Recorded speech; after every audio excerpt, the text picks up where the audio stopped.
పేరెక్కడెత్తలేదు. తెలుగుదేశం గెలిపించిన దానికి దోహదపడిందని కూడా ఆయన చెప్పలేదు. క్లియర్‌గా ఆయన ఏం చెప్పదలుచుకున్నాడు, తెలుగుదేశం గాని, వర్మ గాని పవన్ గెలుపుకి కారణం కాదు అని ఆయన డిక్లేర్ చేశాడు. సో అది తెలుగుదేశం వాళ్ళని బాగా హర్ట్ చేసింది. ఎందుకంటే అది ఫ్యాక్చువల్ ఇది కూడా కాదు. ఎందుకంటే ఖచ్చితంగా తెలుగుదేశం లేకపోతే అక్కడ గెలుపు సాధ్యమయ్యేది కాదు. At the same time Pawan Kalyan తన పిఠాపురం మీద ఫోకస్ చేయకుండా రాష్ట్ర వ్యాప్తంగా ఫోకస్ చేయడం కూడా జరిగింది. చంద్రబాబుతో కలిసి ఇద్దరు కలిసి మీటింగ్లు పెట్టడం, పవన్ కళ్యాణ్ తిరగడం విస్తృతంగా. చాలాసార్లు చంద్రబాబు ఇచ్చే హామీలు నమ్మరు అని వైసీపీ వాళ్ళు ప్రచారం చేస్తుంటే, నేను హామీ నేనున్నా గ్యారంటీ అని పవన్ కళ్యాణ్ గ్యారంటీ ఇవ్వడం, దానివల్ల కూడా ప్రజలు నమ్మారు. పవన్ కళ్యాణ్ ఉన్నాడు కాబట్టి ఈసారి అమలవుతాయేమో, జగన్ కంటే ఎక్కువ ఇస్తాడేమో చంద్రబాబు అని ఆశపడ్డారు. అందులో వాస్తవం. అలాగే జగన్ని అటాక్ చేయడంలో కూడా పవన్ కళ్యాణ్ గట్టిగా చేయగలిగాడు. ఇవన్నీ పనిచేసే. అట్లాగే పవన్ కళ్యాణ్కి వచ్చిన 6.8% ఓట్లు కూడా ఇటుపడడం వల్ల కూడా ఆల్రెడీ తెలుగుదేశానికి చంద్రబాబుకు ఉన్న 40% ఓట్ షేర్కి అదనంగా ఇటు BJP Pawan Kalyan vote share కలవడం వల్ల కూడా జగన్ని ఓడించగలిగారు. లేకపోతే 40% ఓట్లు వచ్చిన జగన్కి 12 సీట్లు రావడం విచిత్రమైన విషయం. సో రెండోది, పవన్ కళ్యాణ్ స్ట్రైక్ రేట్ 100%. అంటే 21 మంది నిలబెడితే 21 మంది, అటు ఇద్దరు ఎంపీలు నిలబడితే ఇద్దరు. సో మొత్తంగా 23 మంది ప్రజాప్రతినిధులు నిలబడితే 23 మంది గెలవడం అనేది పవన్ కళ్యాణ్కి కారణం ఏంటి?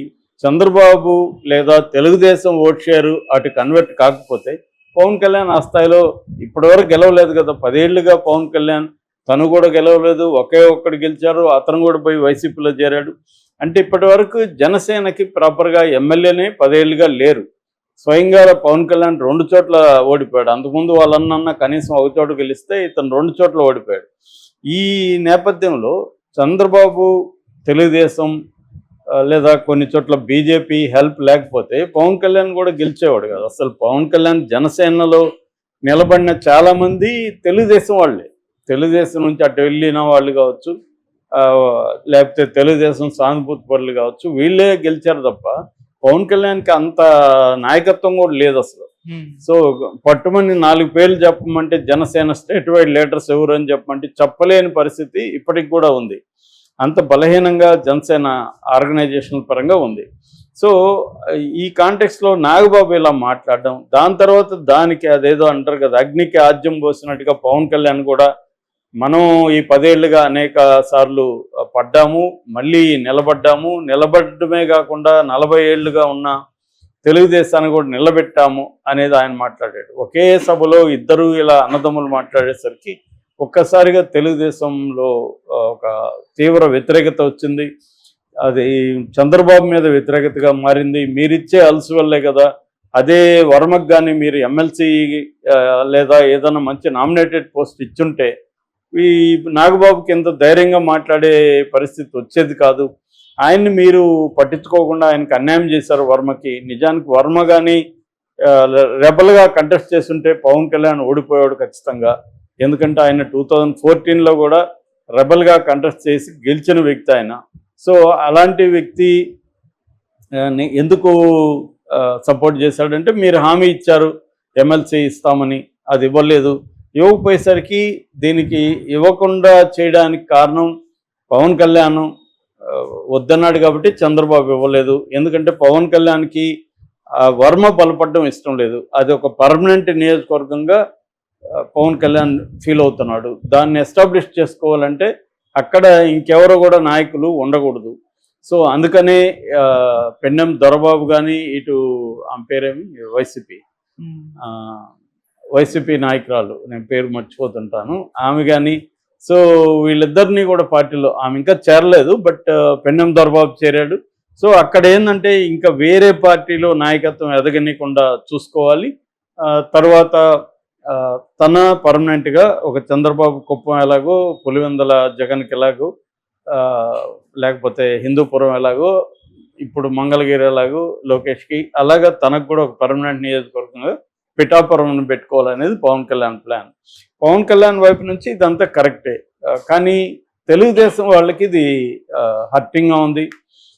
నిజానికి ఎవరో రాశారు, పవన్ కళ్యాణ్ తోకలాంటి వాడు, తోక కుక్కని ఊపినట్టుగా అతను ఊపుతుంటే మీరు ఎందుకు సైలెంట్గా ఉన్నారు, నిజానికి కుక్క తోకను ఊపాలి అంటే అది minor partner Pawan Kalyan, Telugu Desam major partner.